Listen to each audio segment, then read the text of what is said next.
Magandang buhay. Ayan, for today's video, samahan niyo po kami sa ilang kaganapan ngayong araw. Bali kahapon po is nag-decide kami na maagang pupunta sa bukid ni Papa para kumuha ng kamoting kahoy, yung laman, yung ginagawang suman, ginagawang maruya o kung ginagawang merienda. Kung sa iba po is binabagkat, ginagawang nilupak. Ayun, masarap po talaga tong kamoting kahoy na to, lalo na po talaga kapag yung gagawin natin siyang merienda. At yun nga po, kasabay na rin po ng pagkuha namin ng kamoting kahoy, kumuha na rin po kami ng talbos ng kamoting kahoy. Yung talbos niya, ito po yung kinukuha namin ngayon na talbos ng kamoting kahoy kasi nga ang sarap po niya igulay. Ang sarap niyang gataan. Sasawagan mo siya ng daing or ng sardinas, tapos yung tipong naglalangis-langis na siya tapos maraming sili. Sobra pong mapaparami talaga yung kain mo pag ganito yung ulam mo. Grabe guys, ito talaga yung gustong-gusto ko na gulay. Basta pag mga gulay na ginataan tulad ng ginataan langka, ginataan gabi, basta yung mga gatang ganun. Gustong-gusto ko talaga yon. Tapos, pag mga ganito, sobrang mapaparami yung kain, talaga mag-i-enjoy ka, no? At ito nga guys, bali kasama ko dyan yung hipag ko si Ate Tisay. Kasama ko rin ang aking dalawang anak na si Jan Paulo, si Hiski, at ang aking pamangkin na si Princess Sarah, at saka si Wizzy May. Bali ayan, hindi pa kami kumuha dyan ng kamoting kahoy, yung laman, kasi nga hindi pa namin alam kung saan kami magsisimulang magbunot. Kasi yung ini-explain sa akin ni Papa kagabi, na sabi niya, yung mga pinagtabasan niya na raw, wag ko na raw kukunin yun. Huwag daw ako kumuha doon. Hindi ko alam kung anong klaseng tabas yung sinasabi niya sa akin. Hindi ko magets. Pero sabi niya, mula doon sa pinagtabasan niya hanggang sa dulo ng papaya, huwag daw ako kukuha doon. Sabi niya ganun. Iwan ko ba, basta naguluhan ako. Kaya hindi ko pa alam. Hindi ka ako makapag-start agad dyan ng manguha ng laman. Kasi nga, inaantay ko yung pamangkin kong lalaki, si Kyle. Kasi sabi ko baka alam niya.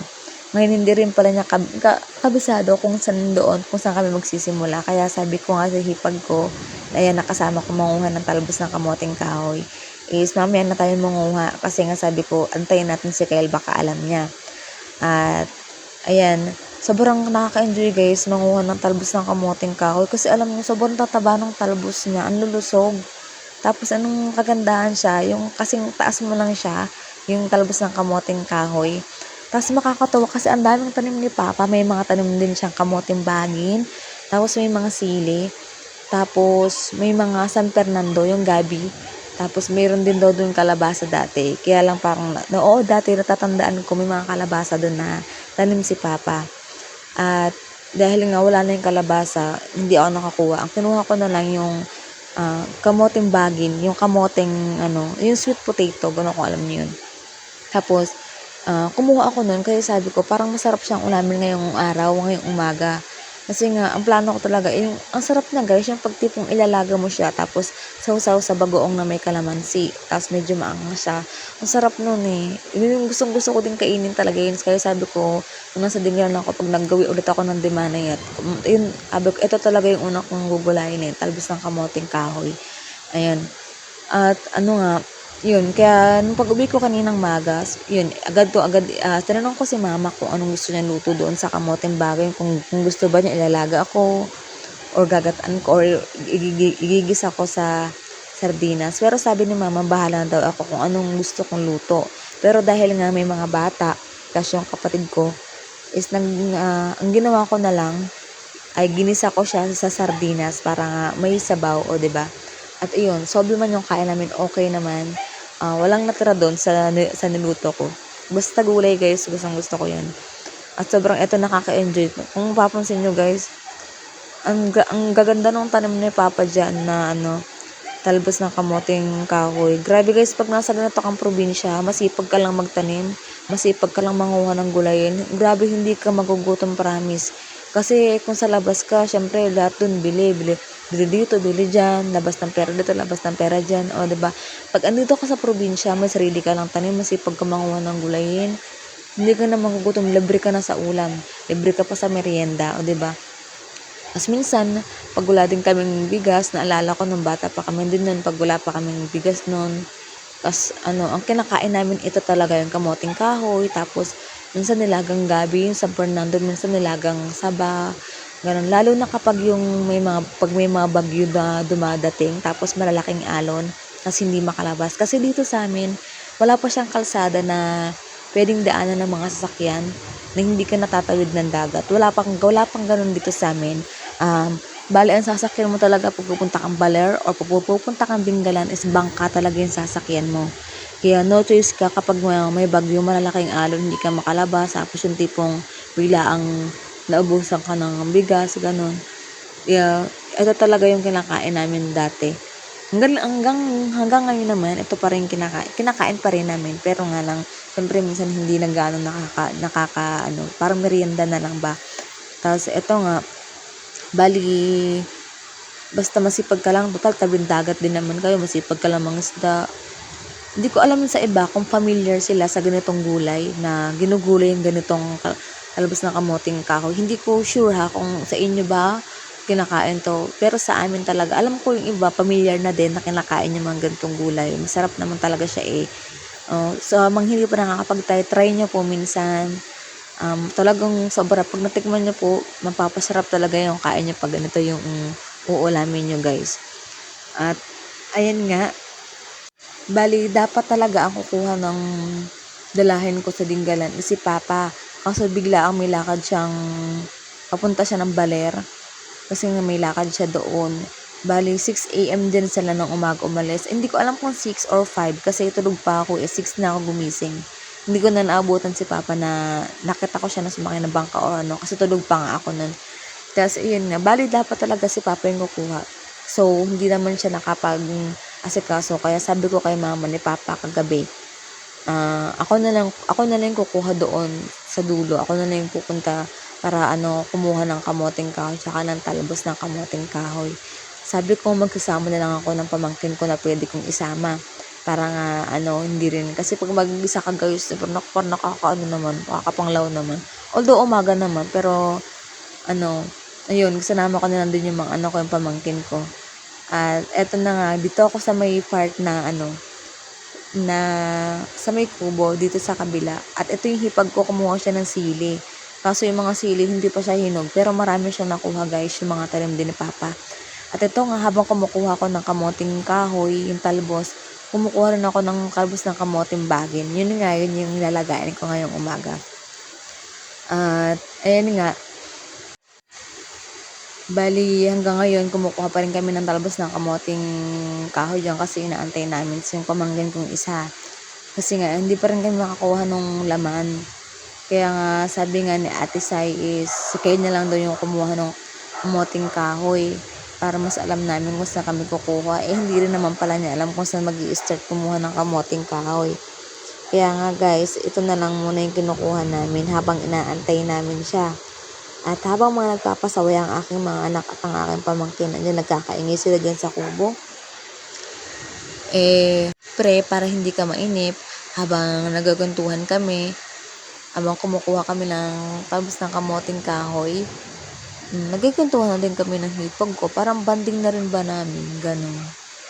Ang dal ko dyan guys, kung ano-ano yung sinasabi ko dyan. Kasi nga wala na akong masabi. Kasi eto, nag-voice over ako, mukha akong tanga, masakit na sa lalamunan, wala na akong masabi. Naantay ko na lang talaga na pumunta sa next episode. At ito na nga guys, nakatapos na ako doon sa talbos ng kamoting kahoy. Ayan. At ito na yung pamangkin ko. Yan, finally, after 100 years. Ito na yung pamangkin ko. Ayun guys, nakakatuwa, sobra.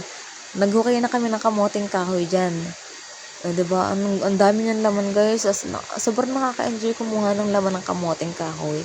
Lalo na kapag yung bubunutin mo na, yung alam mong nabunot mo ang daming laman. Sobrang nakakatuwa. Nakakataba ng puso, diba? At ayan Kaso nga lang guys, yung pinagkunan pala namin dyan, yan pala yung pinagtabasan ni Papa. Sabi, laas na daw yan. Kaya dapat pala hindi yun yung kinuha namin kanina. Hindi ko naman kasi mag-gets yung sinasabi ni Papa. Pero dahil nga hindi namin alam, bahala na si Batman. Pero kanina naman, nung nag-try akong maglaga niyan, hindi naman lahat ay laas. Yung iba naman ay good din. Okay din naman siyang kainin. Masarap nga Kaya ito, diba? Habang nagbubunot yung pamangkin ko dyan, ako naman taga-lagay sa sako. Tapos pag nabunot na niya, nakuha na namin naman, binabalik ulit niya yung katawan nung kamoting kahoy para may pamalit, para pag tutubo ulit siya. Ganun. At ito nga guys, sinatry ko talaga siyang bunutin. Hindi ko talaga siya kayang iangat. Sobrang hirap niyang bunutin kasi nga malalim yung pagkabaon ng niya, ng mga laman niya. Kaya nga, iniwan ko na lang din siya doon. Yung pamangkin ko na lang pinagkuha ko. Ayan. Oh, di ko kasi siya kaya eh. Pero tingnan niyo naman siya oh. Parang easy lang sa kanya yung pagbubunot dito ng kamoting kahoy guys. Pero ayan guys, nakakatuwa siya kasi may mga laman siya, 'di ba? Tsaka ang gaganda nung naman niya, sa katamtaman lang yung size niya, hindi siya ganun kalaki, kaya masarap din siyang ilaga. Sabi ko nga sa pamangkin ko, videohan niya ako diyan kasi natutuwa ako sa mga kamoting kahoy. Ayan ang sarap niya guys, kaya nga sabi ko talaga, nag-request din yung pinsan ko na pahingi daw sila ng kamoting kahoy. Yung sabi ko naman sa kanila, walang problema, basta kukunin nila sa dinggalan yung kamoting kahoy. Walang problema, kukunin ko sila. At ayun nga, 'di ba? Nabunot na rin ng pamangkin ko yung kamoting kahoy na yun. So papalitan naman niya ngayon ng katawan ng kamoting kahoy ulit para tumubo, magkadahon, magkaroon ng laman, 'di ba? Buti na nga lang sumunod rin yung pamangkin ko na to kasi akala ko talaga hindi siya susunod. Kung hindi siya susunod, mapipilitan akong ako yung magbubunot ng kamoting kahoy. Ako rin magbubuhat. O, diba? Napakadaldal ko talaga dyan. Gustong gusto ko tong kamoting kahoy kapag yung binabagkat. Dati nung alala ko ng mga bata pa kami, mahilig kami pag ng ganitong yung dinagto. Dinagto kasi sa amin kung tawagin. Sa iba, nilupak. Yung nilalagyan ng extra margarine, ng gatas. Ayan, masarap yun guys. As minsan parang isi-shape mo siya ng heart o ng flower, depende sa'yo. Nung mga kabataan pa namin nung pa. Pero ngayon, bihira na kasi namin gawin yung mga ganong bagay. Kasi nga dahil may parang medyo na rin, iba na yung panahon ngayon ba. Diba? At eto guys, ang ganda niyang bunutin. Ang sarap niyang kunin doon sa may sa puno kasi maraming laman. Ayan o diba? Kaso nga lang sabi ni mama, mali daw yung nakuha namin. Kaya kaninang hapon, bumalik ako tapos nagbunot ulit ako ng mga 4 na puno. Kasi para mabigyan ko din yung pinsan ko kasi nga nagre-request sila, pahingi daw sila. Yung dala ko kasi kanina, sakto lang sana yung pang uwi ko ng dinggalan. Kaya naman, bumalik ako ron kanina, sinama ko yung pamangkin ko si Liam Tapos nagbunot ulit kami dalawa ng kamoting kahoy. Kami lang dalawa. Kasi nga hindi ko na masama yung iba kong pamangkin at mga busy na rin sila. Ayaw na rin sumama kasi nga hapon na din. Ayan ngayon, anak ko nagpapasaway sila. Bali yung time na yan, is pauwi na rin kami yan. Nagkumukuha na lang talaga kami ng mga ng laman para nga din makauwi na rin kami. Habang nanggugulo itong aking anak na ito tinatanong ko nga din hipag ko kung gusto rin ba niyang kumuha ng sa kanila para may lulutuin sila. Sabi naman ni Ate Say, hindi rin naman daw masyadong kumakain yung mga bata niya kasi parang sawa na ba sila, ganun. Kaya sabi ko, sige, akin na lang lahat to. Hindi ko na kayo bibigyan. O diba, sinulo. Tapos, yun nga din. Pero kay Nina, naglaga nga ako. Hindi nga talaga sila masyadong kumain. Ayaw doon nila pag ganung mga nilalaga. Dahil siguro, lagi sila nakakakain. Kaya hindi na rin sila masyadong sabik. Kaya sabi na at nung hipag ko, pag yung binagkat daw, gusto nila. Kasi nga syempre, may star margarine yun, may gatas pa yun, may asukal. Masarap talaga yung pag binagkat. Pero kaya, pag mga ganun laga, hindi daw sila kumakain. Bihira sila kumain. Kaya kanina, yung kinuha ko na lang yung para sa amin, yung dalahin ko ng dinggalan. Para nga sabi ko, may mauwi dyan kami dun pag, may merienda kami, may kakainin kami. Alam niyo ba, habang nag-voice over ako, hindi ko na talaga alam kung anong sasabihin ko. Tapos naiinis ako kasi ang ingay-ingay ng mga aso. Hey, nakakaloka kayo, mga aso kayo. Ang sakit na nga sa lalamunan. Pagtaka pa, pag tuwing mag-voice over na ako, tsaka sila mga magsisipagtahulan, nakakainis. Hindi pong gusto ko nang matapos yung pag-voice over ko, hindi ko magawa kasi nga ingay-ingay pa ng mga aso.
At ito sa wakas, natapos na rin ang aming pagbubunot ng kamoting kahoy. Kaya naman uwian na. O, diba? At ayan, ito muna. Bali, kinuha ko na yung talbos ng kamoting kahoy na nakuha ko dun sa kanina. Tapos yung talbos ng kamoting bagin. Bali, binalot ko nga pala yung talbos ng kamoting bagin doon sa dahon ng gabi, yung San Fernando. Kasi wala kaming ibang paglalagyan. Kaya, wala kami nung dalang ibang lalagyan, kundi yung sako lang na paglalagyan ng talbos ng ng laman ng kamoting kahoy. At ito nga yung pamangkin ko, sabi sa akin, nagbibida-bida sa itag ko raw siya dyan. Habang At ito nga sabi ko, bali, inuutusan siya ng mama niya, kumuha siya ng dahon ng gabi kasi paglalagyan ng talbos ng kamoting kahoy. Kaya inabot ko sa kanya yung itak at ako naman bababa na ako. At hindi ko nga alam guys, hawak ko kasi yung cellphone, bigla ako na out balance dyan. Diba? Then, bigla ako na out balance kasi nga malalim pala yung naapakan ko, hindi ko napansin. Kaya tawang-tawa sa akin yung pamangkin ko kanina. At ito guys, yung video namin. Bali, nagre-ready na kami kasi uuwi na kami. Kasi anong oras na din dyan? Mga 7 a.m. na ng umaga.